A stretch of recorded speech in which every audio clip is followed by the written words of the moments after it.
Joaquin El Chapo Guzman was one of the most notorious drug lords in modern history. Born in a small village in the mountains of Sinaloa, Mexico, he rose to become the head of the Sinaloa Cartel, one of the largest drug trafficking organizations in the world. El Chapo's cunning, ruthlessness, and ability to evade capture for years made him a legend in the criminal underworld and a nightmare for law enforcement agencies. This is the story of a man who would stop at nothing to achieve his goals and whose exploits continue to captivate and intrigue people around the globe. Welcome to the Crime Don channel, where we bring you the captivating true stories of the rise and fall of the leaders of the underworld. Just do us a favor, subscribe to our channel, like, share, and comment to keep us going. Thank you.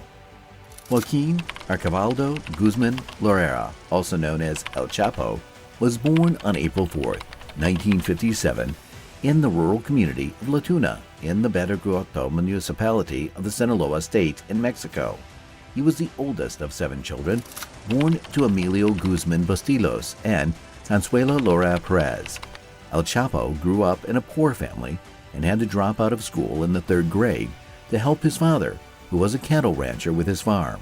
As a young boy, El Chapo showed a natural talent for farming and quickly became known for his ability to grow marijuana and opium poppies, which were prevalent crops in the area. As he grew older, Joaquin became increasingly disillusioned with his life in the mountains. He dreamed of a better life, one where he could escape poverty and provide for his family.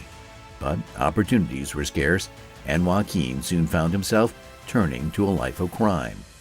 When he was a teenager, his father kicked him out of the house and he went to live with his grandfather. It was as a teenager that Guzman earned the nickname El Chapo, Mexican slang for short, due to his 1.68 meters, 5 feet 6 inches, height and stocky build. Most people in Badiraguato worked most of their lives in the poppy fields of the western Sierra Madre. But Guzman left his hometown in search of more opportunities through his uncle Pedro Aviles Perez, one of the pioneers of the Mexican drug trade. Aviles was known for his large-scale marijuana production and distribution, and he quickly recognized El Chapo's potential as a reliable and efficient worker. Under Aviles' tutelage, El Chapo learned the ins and outs of the drug trade. He quickly rose through the ranks and became one of Aviles' most trusted enforcers. However, their partnership was cut short when Aviles was killed in a shootout with police in 1978. In the late 1970s, El Chapo began working for Miguel Angel Felix Gallardo, a major drug lord in Mexico. El Chapo quickly rose through the ranks and became a key figure in Felix Gallardo's organization. However, in 1985, a rift within the Guadalajara cartel led to a series of violent conflicts that left several top members dead, including the cartel's leader, Miguel Angel Felix Gallardo.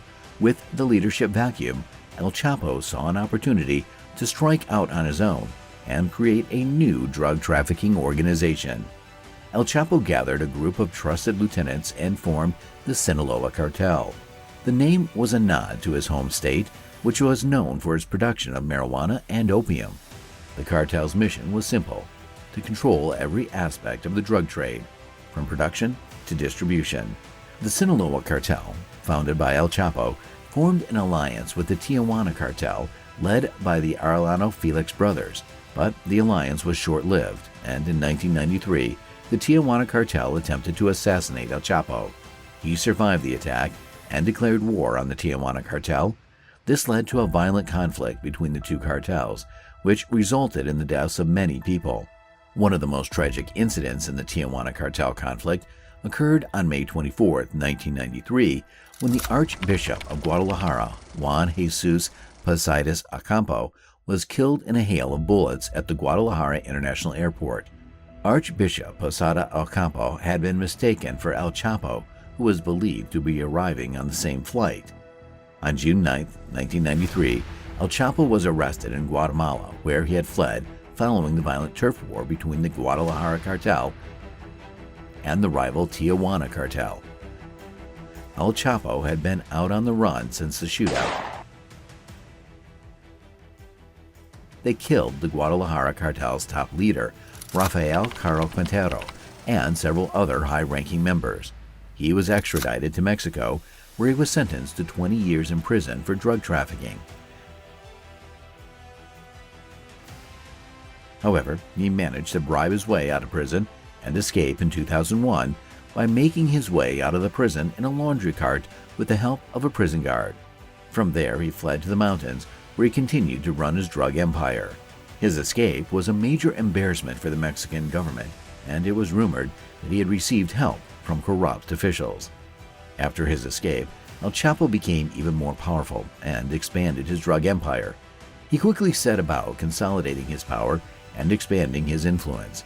He established a network of drug labs in the mountains of Sinaloa, where he produced large quantities of marijuana, cocaine, and other drugs. He then developed an intricate system for smuggling the drugs across the border into the United States. El Chapo's strategy was to keep a low profile and avoid the attention of law enforcement. He operated in the shadows, using bribery and intimidation to keep his organization running smoothly. He also developed a reputation for being extremely ruthless, using violence to eliminate any rivals or threats to his business.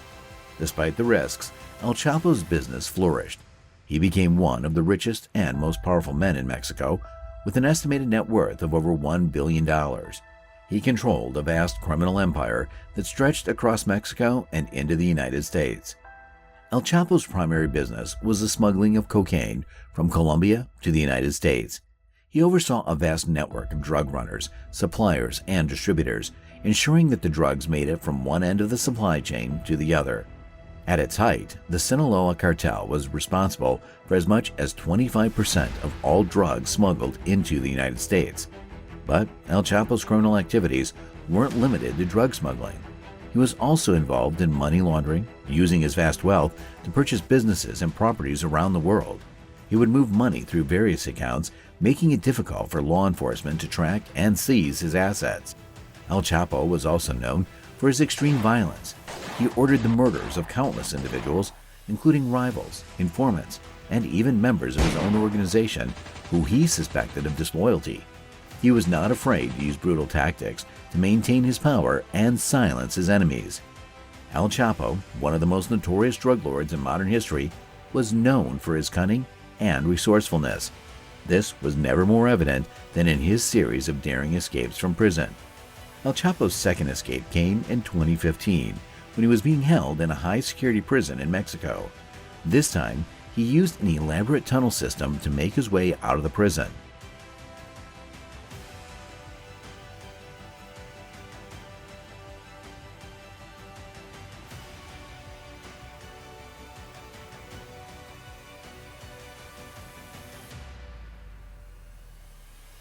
The tunnel, which was over a mile long, was equipped with lighting, ventilation, and a modified motorcycle that El Chapo used to ride to freedom. After his escape, El Chapo remained on the run for several months, evading capture despite a massive manhunt by Mexican authorities. He eventually made his way to a safe house in Los Mochis. For months, law enforcement agencies from across the globe had been working tirelessly to track him down. They followed leads, staked out safe houses, and conducted surveillance on his associates. Finally, in January of 2016, they got their break. Acting on a tip from the U.S. Drug Enforcement Administration, DEA, Mexican Marines raided a house in the city of Los Mochis in the state of Sinaloa. When they arrived, they found a fierce firefight underway. El Chapo's bodyguards were determined to protect their boss at all costs, but the Marines were better trained and better armed. After a few hours of intense fighting, the Marines finally managed to breach the house.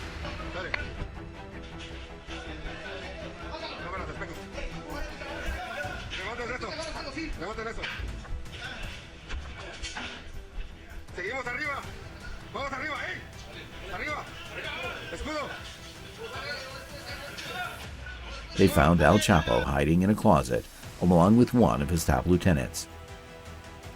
El Chapo tried to bribe the Marines, but they were not interested. Instead, they took him into custody and brought him back to Mexico City, where he was put on trial for a variety of crimes, including drug trafficking, money laundering, and murder.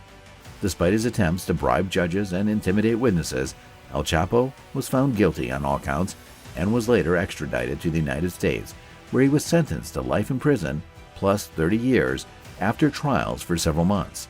His capture was seen as a major victory for law enforcement, but it also highlighted the ongoing problem of drug trafficking and organized crime in Mexico and beyond. El Chapo's capture sent shockwaves through the criminal underworld, and it was hailed as a major achievement for the Mexican government and its allies in the fight against drug trafficking. However, it was also a reminder of the challenges that still lay ahead. The capture of El Chapo did not put an end to drug trafficking or organized crime in Mexico, and it did not bring an end to the violence and corruption that had plagued the country for years. El Chapo's legacy is complex and multifaceted, and includes both positive and negative aspects. Here are a few examples. Violence and terror. The Sinaloa cartel, under El Chapo's leadership, was responsible for a great deal of violence and terror in Mexico. The cartel has been linked to thousands of deaths, including those of law enforcement officials, journalists, and innocent civilians. Corruption. El Chapo's cartel was known for bribing politicians, law enforcement officials, and other public figures to turn a blind eye to their criminal activities. This corruption undermined the rule of law in Mexico and contributed to the country's ongoing struggles with crime and violence. Drug addiction. The Sinaloa cartel was responsible for trafficking huge quantities of drugs in the United States and other countries, contributing to the opioid epidemic and other drug-related problems. Environmental damage. The Sinaloa cartel was involved in illegal mining and deforestation in some areas, causing significant environmental damage and disruption to local ecosystems. Human trafficking. In addition to drug trafficking, the cartel was also involved in human trafficking, smuggling people across borders for profit. This included both sex trafficking and forced labor. Escalation of drug war. El Chapo's activities contributed to the escalation of the drug war in Mexico, which has caused immense suffering for countless individuals and communities. The violence and instability caused by drug trafficking has had a ripple effect on the country as a whole, impacting everything from the economy to social cohesion. Philanthropy. El Chapo was known for his charitable donations to the people of his hometown of La Tuna in the state of Sinaloa. He helped fund community projects like schools, hospitals, and churches, and provided aid to families in need. Business acumen. Despite the illegal nature of his enterprise, El Chapo was a shrewd businessman who built a vast criminal empire. He was known for his strategic thinking and his ability to outmaneuver rivals and law enforcement agencies. Folk hero status. In some parts of Mexico, El Chapo is revered as a folk hero who stood up to the government and provided for his community. His charisma and daring exploits have inspired songs, movies, and even a Netflix series. Cultural impact. El Chapo has become an icon in popular culture, inspiring a wave of music, art, and literature. His story has captured the imaginations of people around the world and has helped shed light on the complex social and political dynamics of Mexico and the drug trade. Criminal justice reforms. El Chapo's high-profile trial in the United States brought attention to the need for criminal justice reform, particularly around issues like jury intimidation and witness protection. The trial also helped highlight the challenges of prosecuting drug kingpins and the limitations of the war on drugs. Advocacy for marginalized communities.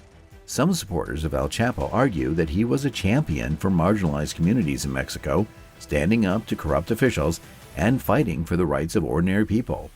While this perspective is controversial, it speaks to the complex legacy of a figure who remains both celebrated and reviled in different circles. In the years since his capture, there have been ongoing efforts to dismantle the criminal networks that El Chapo helped to build. Mexican authorities have targeted his associates and rivals, seizing drugs, weapons, and assets worth millions of dollars.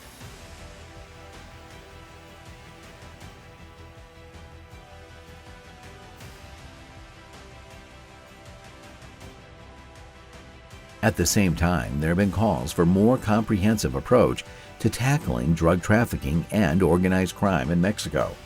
Many experts argue that the root causes of the problem, including poverty, corruption, and a lack of economic opportunity, must be addressed if there is to be any hope of lasting change. However, the story of El Chapo is far from over, as the Sinaloa cartel and other drug trafficking organizations continue to operate and the demand for illegal drugs remains high. The story of El Chapo serves as a cautionary tale about the devastating consequences of the war on drugs and the need for more effective strategies to address drug addiction and drug trafficking. It also highlights the importance of holding powerful individuals and organizations accountable for their criminal actions.